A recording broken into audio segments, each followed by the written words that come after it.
Hi hello నమస్తే welcome to GTV. My name is Swapna. ఎండాకాలం అసలు సమ్మర్ ఏ విధంగా ఉందంటే రోహిణి కార్తె కూడా మనకి స్టార్ట్ అయిపోయింది. ఈ రోహిణి కార్తెలో రోకళ్ళు కూడా పలిగిపోతాయి అని చెప్తూ ఉంటారు. మరి ఇక్కడ మనం హనంకొండ చౌరస్తాకు వచ్చాము. ఇక్కడ చాలా మంది పబ్లిక్ కూడా ఉన్నారు. అంటే దాహార్తిని తీర్చుకోవడానికి కొబ్బరి నీళ్లు తాగడం కోసం అని చాలా మంది పబ్లిక్ వచ్చారు. ఇక్కడ పబ్లిక్తో మాట్లాడించే ప్రయత్నం చేద్దాము. సార్ నమస్తే. సార్ నమస్తే అండి. సార్ చెప్పండి, సమ్మర్ అసలు చాలా ఎండలు ఎలా ఉన్నాయంటే బయటికి అడుగు పెడదామంటే కూడా అంటే ఏదైనా పనులున్నా కూడా మార్నింగ్ వెళ్ళాలి, లేదంటే కనుక ఈవినింగే రావాలి. ఈ విధంగా తప్ప మధ్యాహ్నం అయితే బయట చూస్తే పబ్లిక్ అసలు ఎవరు కనిపించట్లేదు. ఎలాంటి జాగ్రత్తలు తీసుకోవాలి?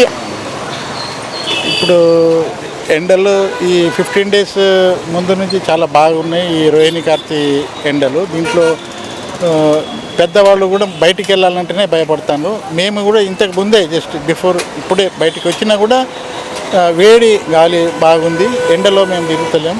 ఈ దాహార్తిని తీసుకునేటందుకు కొంచెం కొబ్బరి బొండం తాగినా ఉపశమనం ఉంటుందని చెప్పేసి మేము బయటకు వచ్చాము ఇంతకుముందే. ఇప్పుడు చిన్నపిల్లల్ని ఎండలో బయట జాగ్రత్తలు తీసుకోవాలి. జనాలు కూడా ఎవరు బయటికి రాకుండా. చాలా తీవ్రంగా ఉన్నాయి ఎండలు. ఇంకా ఎన్ని రోజులు ఉంటాయో తెలియదు. వర్షాలు పడ్డప్పుడు మాత్రమే కొంచెం చల్లబడుతుంది అనుకుంటున్నా. కాబట్టి ఈ ఎండల వల్ల ఇప్పుడు పరిస్థితుల్లో అయితే పిల్లలు కానీ పెద్దలు కానీ ఎవరు బయటికి రాకుండా ఇప్పుడు జస్ట్ 5:30 ఆ ప్రాంతాల్లో మేము బయటికి వెళ్ళాం. దీనివల్ల చాలా జాగ్రత్త తీసుకోవాలి అందరూ. మనం వేసుకునే బట్టలు కూడా కాటన్ బట్టలు, కొంచెం లూజ్ బట్టలు వేసుకోవాలని ఉద్దేశంతో అందరూ జాగ్రత్తలు పాటించాలి. వడదెబ్బ తగలకుండా ఎక్కువగా ఎలాంటి జాగ్రత్తలు తీసుకోవాలంటారు సార్? వడదెబ్బలు అంటే 10 గంటల వరకు బయటికి, 10 గంటల నుండి సాయంత్రం 4 గంటల వరకు అయితే బయటికి తిరగకూడదు ఎవరు. ఒకవేళ నీళ్లు బాగా తాగాలి. వాటర్ రోజుకు కనీసం 4-5 లీటర్లన్నా తాగాలి అందరూ, చిన్నవాళ్ళు కానీ పెద్దవాళ్ళు కానీ. వాటర్ ఎక్కువ తీసుకోవాలా. ఇక శీతల పానీయాలు తీసుకోకుండా ఈ కొబ్బరి బొండం కానీ లేకుంటే ఆ చెరుకు రసం కానీ అటువంటి మాత్రమే తాగాలి. ఈ శీతల పానీయాల జోలికి మాత్రం పోకూడదు. అంటే ఇప్పుడు కొబ్బరి బొండాలు అనేసి అంటున్నారు కదా, కొబ్బరి బొండాలు అనేది అందుబాటు ధరలోనే అందరికీ ఉన్నాయంటారా? ఇప్పుడు ఈ కొబ్బరి బొండాలు కూడా ఇంతకుముందు 50 రూపాయలకి 6 లీటరు, 100 రూపాయలకు లీటర్ ఉండేదండి. ఇప్పుడు అకస్మాత్తుగా ఒకేసారి వాళ్ళు ఈ ఎండలను చూసి వాళ్ళు కూడా రేట్లు పెంచేశారు.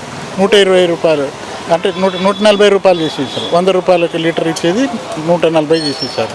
వాళ్ళు కూడా సీజన్ను బట్టి వాళ్ళు కూడా పెంచేస్తున్నారు అన్నమాట. రేట్లు కూడా బాగున్నాయి. ఈ సామాన్య ప్రజల ఈ తాగాలంటే కూడా కొంచెం భయపడే పరిస్థితి వచ్చింది.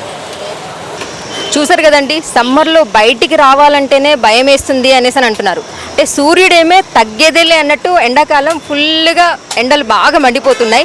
బయటికి రావాలంటే మాత్రం మార్నింగ్ ఈవినింగ్ తప్ప మధ్యాహ్నం మాత్రం బయటికి ఎవరు రాకండి అని చెప్పేసి ఇందాక మనం సార్ చెప్పినట్లు పిల్లల్ని కూడా ఎవరిని బయటికి పంపించకండి అవసరమైతే తప్ప. కానీ వాటర్ ఎక్కువగా కన్జ్యూమ్ చేయండి, వాటర్ ఎక్కువగా తాగిపించండి. సో కొబ్బరి నీళ్ళు కూడా ఎక్కువగా తీసుకోండి, వాటర్ లిక్విడ్ లాగా ఎక్కువగా తీసుకోండి అని చెప్పేసి మనకి ఇక్కడ చాలామంది ఇద్దరు కస్టమర్స్ ఎవరైతే మాట్లాడారో మనకి వాళ్ళ మాటల ద్వారా తెలిసింది. సో సమ్మర్లో బయటికి వెళ్లకుండా మనకి తగినంత వాటర్ కన్జ్యూమ్ చేస్తే కనుక, వాటర్ ఎక్కువగా తీసుకుంటే కనుక ఈ వడదెబ్బలు కానీ అలాంటివి ఏమీ తగలవు అని చెప్పేసి చెప్తున్నారు. కెమెరామెన్ రాకేష్తో స్వప్న, జీటీవీ వరంగల్.